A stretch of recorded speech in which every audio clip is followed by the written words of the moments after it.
हार और जीत मनुष्य की जिंदगी के ऐसे पहलू हैं जिनको एक दूसरे से अलग नहीं किया जा सकता।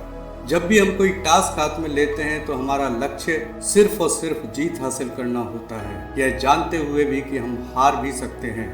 और जब रिजल्ट हमारे फेवर में नहीं आते तो हमारे पास दो ऑप्शन बचते हैं। पहला सबसे आसान रास्ता होता है कि उस काम को ही छोड़ देना जिसको पूरे जोश और उम्मीद के साथ शुरू किया था, या फिर एनालाइज करें अपनी पूरी प्रोसेस को और पता करें अपनी कमियों और गलतियों के बारे में। और सबसे मुश्किल काम होता है अपनी कमियों को समझना। कोई भी सुधार तभी संभव है जब हमको यह पता हो कि सुधार करना कहाँ है। डायग्नोसिस में परफेक्शन से ही रिजल्ट ओरिएंटेड ट्रीटमेंट पॉसिबल हो पाता है। अच्छा डॉक्टर वो नहीं होता जो ज्यादा मेडिसिन देकर पेशेंट को क्योर कर दे। अच्छा डॉक्टर तो वह है जिसका डायग्नोसिस एक्यूरेट हो, क्योंकि अगर डायग्नोसिस में एक्यूरेसी होगी तो कम से कम दवा से भी बीमारी दूर की जा सकती है। हम जब भी किसी काम में फेल होते हैं तो इसका मतलब यह नहीं कि हम उस काम को करना बंद कर दें या हम उस काम के लायक नहीं है। फेल्यूर हमको केवल एक ही चीज सिखाती है कि काम मत बदलो, बल्कि काम करने के तरीकों को बदलो। दुनिया में ऐसा कोई ताला नहीं जिसको खोला न जा सके। हर ताले की चाबी होती है, जैसे ही आप सही चाबी लगा देंगे ताला खुल जाएगा। उसी तरह असफलता को सफलता में बदलने के लिए हमको जरूरत पड़ती है उस चाबी की जिसमें हमारी सारी कमियों और कमजोरियों का हल छुपा हो। एडिसन के दिमाग में जब बल्ब बनाने का आइडिया आया होगा तब एडिसन ने क्या सोचा होगा कि 10-20 बार कोशिश करूंगा, अगर बन गया तो ठीक, नहीं कुछ और बनाऊंगा। सोचिए अगर इस मानसिकता के साथ उन्होंने प्रयोग शुरू किया होता तो क्या आज हम लाइट को अनुभव कर पाते?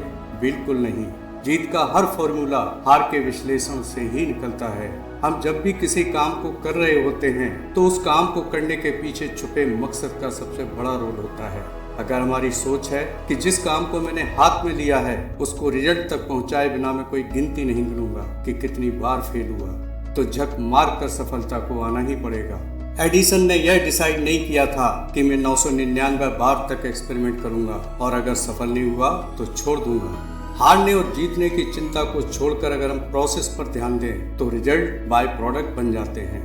श्रीमद् भगवद गीता एक ऐसा ग्रंथ है जिसको भारत के साथ ही साथ आज पूरी दुनिया में पढ़ा जाता है, क्योंकि गीता सिर्फ कोई धार्मिक किताब ही नहीं है बल्कि प्रैक्टिकल लाइफ में आने वाली हर समस्याओं के समाधान का एक खजाना है। गीता का एक श्लोक, कर्मंडे वादिका रस्ते माँ फलेषु कदाचन माँ कर्मफल हेतुर्भुर्मा ते संगोत्सव कर्माणि, मनुष्य की हर दुविधा का समाधान दे देता है, जिसमें कहा गया है कि तुम्हें केवल कर्म करने का अधिकार है, उसके फल पर नहीं।